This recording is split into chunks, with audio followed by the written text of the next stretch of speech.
एक दूसरी मनस्थिति हो कि सामने वाला इंसल्ट करे या नहीं करे, अपने को इंसल्ट की फीलिंग हो जाती है। और एक वो व्यक्तित्व आपके सामने, वो एक नाम आपके सामने है कि जिसको कदम कदम पर इंसल्ट हो रहा है, लेकिन उसके चेहरे पर कोई अपमान की पीड़ा नहीं है। जिसको स्वभान होता है उसको कभी अपमान की अनुभूति नहीं होती है। और जिसका स्वभान नहीं होता है, आत्मभान नहीं होता है, अपने अंदर के ऐश्वर्य की अनुभूति नहीं होती है, उसको अपमान की अनुभूति होती है। कैसे अहिंसा व्रत और कैसे सत्य महाव्रत खंडित होता है, कैसे सत्य की अनुभूति में जीते जीते भी अंदर मन भटक जाता है, वो संपदा न होने के कारण से। और इसलिए अचौर्य व्रत की आराधना के पहले ये सोचो, ये अनुभूति करो कि मैं तृप्त हूं।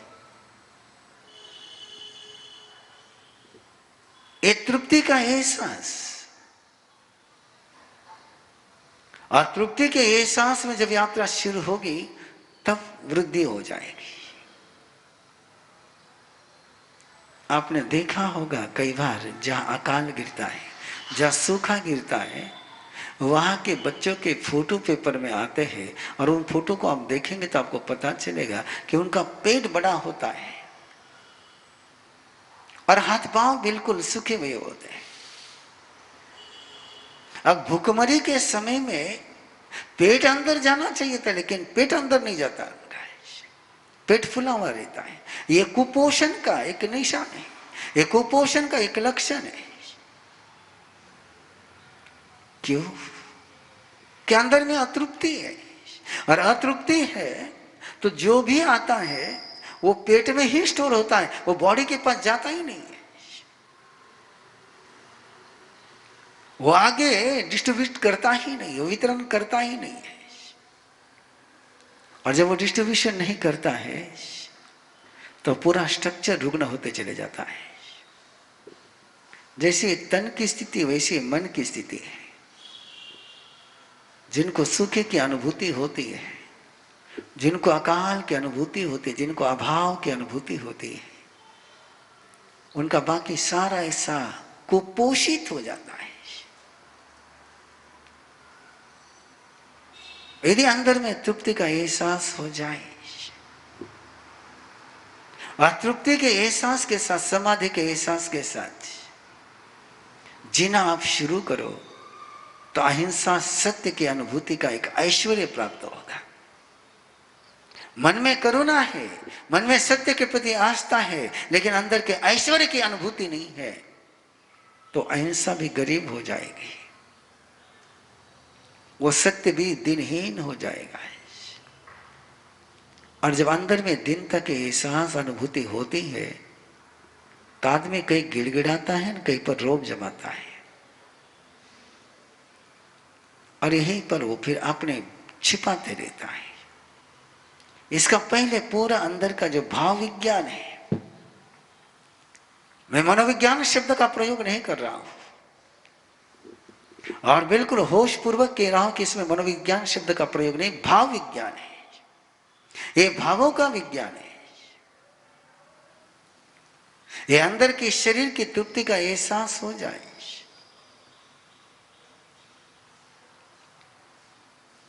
आपको पता है अंदर में तृप्ति हो तो नजर कैसी तृप्ति की होती है, और अंदर में भूखा आदमी हो तो कैसे बुभुक्षित नजर से देखता है।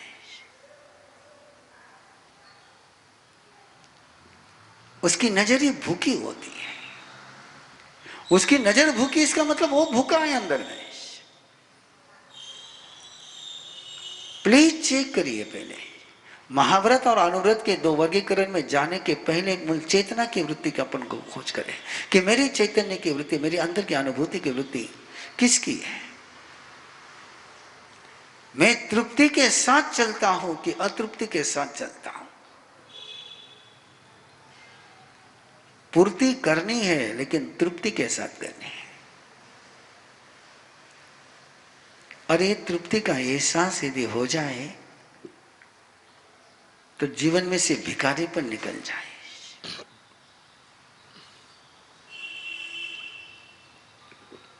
एक छोटे से संकेत की तरफ, एक छोटी सी बात की तरफ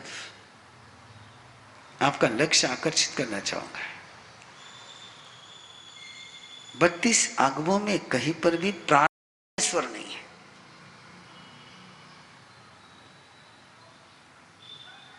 अनुनय के स्वर कहीं नहीं है। विनय है, विनय की बात है, विनय कैसे करना ये बात है, लेकिन गिड़गिड़ाने का व्रत कहीं पर भी नहीं है। एक श्रावक भी ऐसा जीवन जीता है, कोई गिड़गिड़ाता नहीं है। अभय कुमार को भी अपनी सौतेली मां की दोहत की पूर्ति करनी थी, देवता का सहयोग अपेक्षित था, लेकिन देवता का सहयोग लेते समय भी अभय कुमार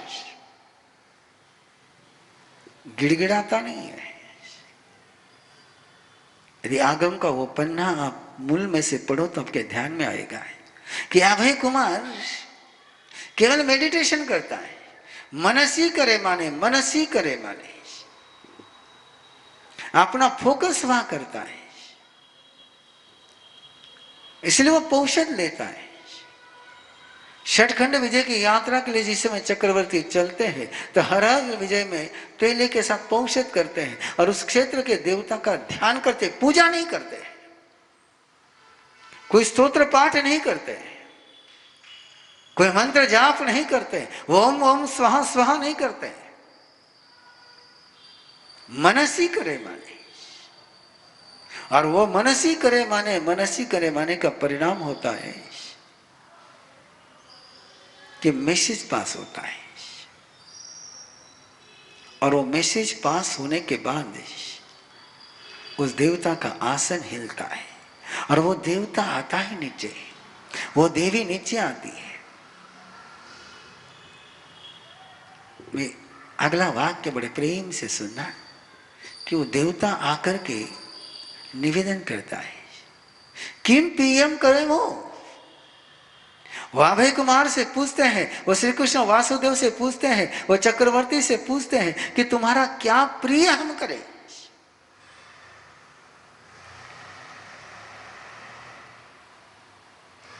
रिक्वेस्ट उनकी ओर से है। और तब जाकर के अभय कुमार जिस प्रयोजन से उनको बुलाया था वो प्रयोजन बताते हैं। तब जाकर के श्री कृष्ण वासुदेव जिस प्रयोजन से बुलाया था वो प्रयोजन बताते हैं। ये तरीका है अंदर की संपदा के साथ जीने का है, ये तरीका है अंदर के समृद्धि के साथ जीने का है। एक कटोरा लेकर के घूमने का व्रत नहीं है, ये भिखमंगा बनने का व्रत नहीं है। और भिखमंगों को भिख मिल भी जाएगी तो राजा कभी नहीं बन पाएंगे।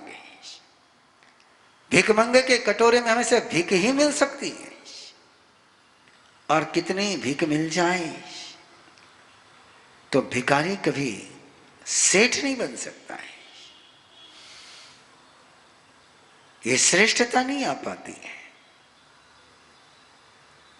गिड़गिड़ाने से मिल सकता है, लेकिन गिड़गिड़ाने से जो मिलेगा वो तुम्हें स्वामी नहीं बनाएगा, तुम्हें गुलाम ही बनाएगा।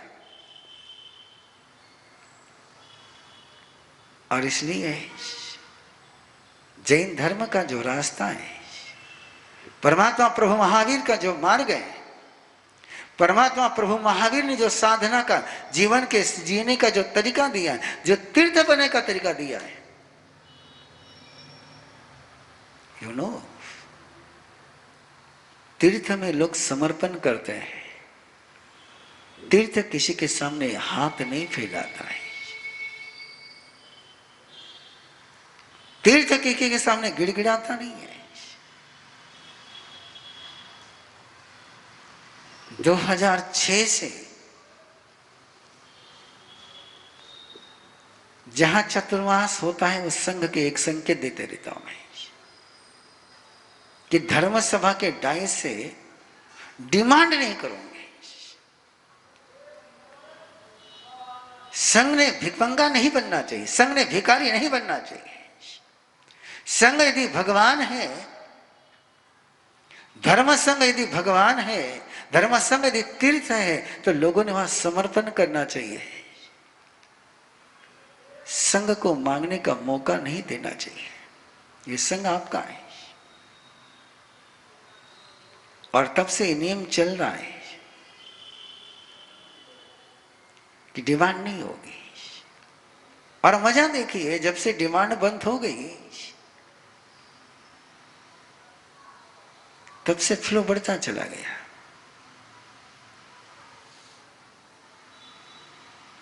यही तो मजा है। आप देखो, लोग मंदिर में जाकर के चढ़ाते हैं और भिखारी को दरवाजे पर खड़े रह करके मांगना पड़ता है, और भिखारी को जो भी मिलेगा वो बचा खुचा ही मिलेगा। लेकिन मंदिर में लोग जो चढ़ाते हैं वो खाने के पहले चढ़ाते हैं, खाने के बाद नहीं चढ़ाते हैं। और भिखारी को कोई भी खाने के पहले नहीं खिलाता है, खाने के बाद जो बचा वो खिलाते हैं। और यही दातृत्व का एक नया आयाम उद्घाटित करने के लिए गौतम लब्धि का अभियान शुरू किया है कि बिना दिए खाना नहीं, बिना दिए पीना नहीं।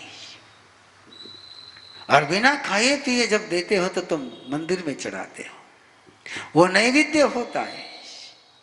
और नैवेद्य के बदले में जो मिलता है वो प्रसाद होता है।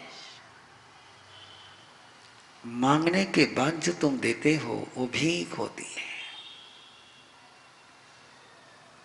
बिन मांगे जो मिले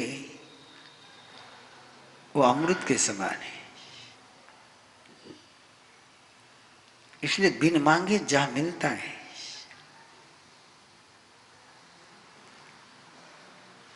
पता नहीं भूखों की जब फौज खड़ी हो जाती तो मांगने की दौड़ लग जाती है।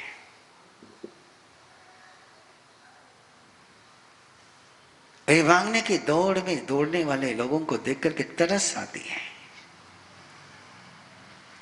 कि कैसे चले। इनको प्रभु बनने के लिए संयम मिला था, प्रभु बनने के लिए साधना के मार्ग पर चले थे कि भिखारी बनने के लिए चले थे। आवश्यकता पूर्ति के लिए कहीं से लेना होता है, लेकिन वो भी एक श्रमण बन करके, भिखारी बन करके नहीं। ये कैसे संभव है?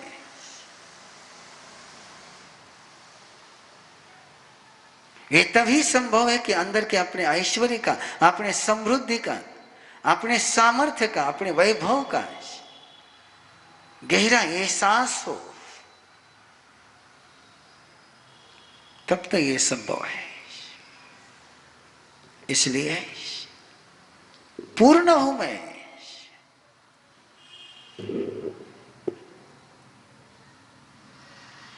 और इसलिए एक उनोदरी व्रत के यहां शुरुआत करेंगे, लेकिन उनोदरी का मीनिंग पहला समझ करके शुरू करेंगे। तृप्ति के साथ उठना है। पेट खाली है लेकिन मन भरा हुआ है। दो प्रकार होते हैं, एक पेट भरा हुआ है लेकिन मन खाली है। खाने पेट में जगह नहीं है लेकिन मन भरा हुआ नहीं है, और उसमें फिर मजबूरी में लोग उठते हैं तो अतृप्ति के साथ चलते हैं।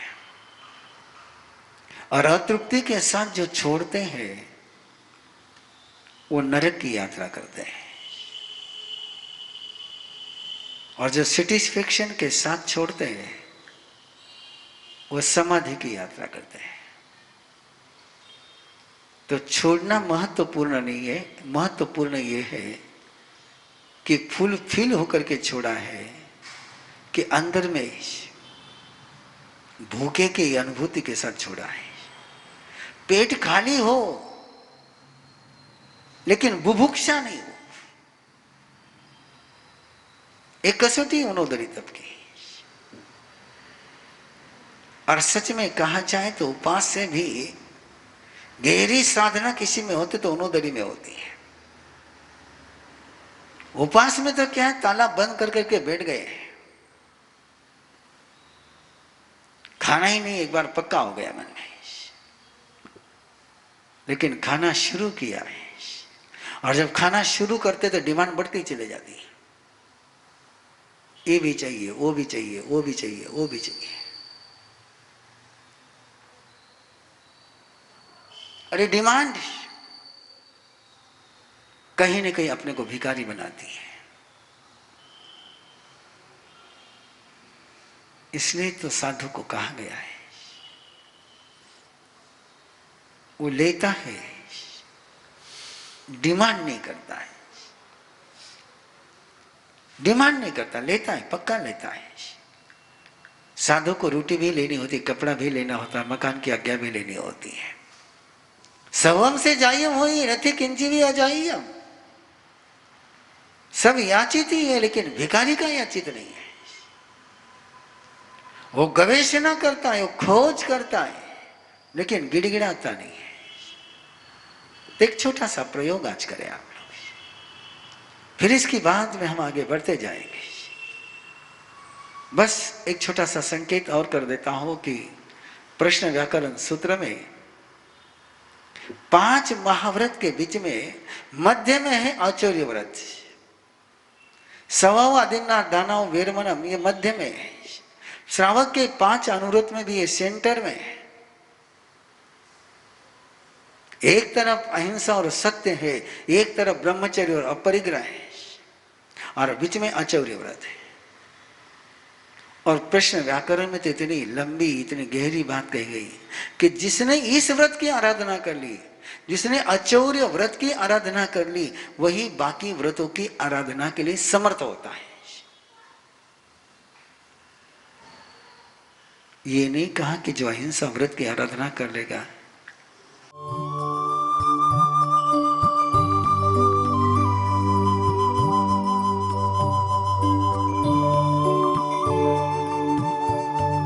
इस कार्यक्रम के पुण्यार्जक हैं श्री दीपचंद जी, श्री सुनील जी, श्री सुजीत जी, श्री सूरज जी पारक, पूना दाल एंड बेसन मिल्स, पुणे।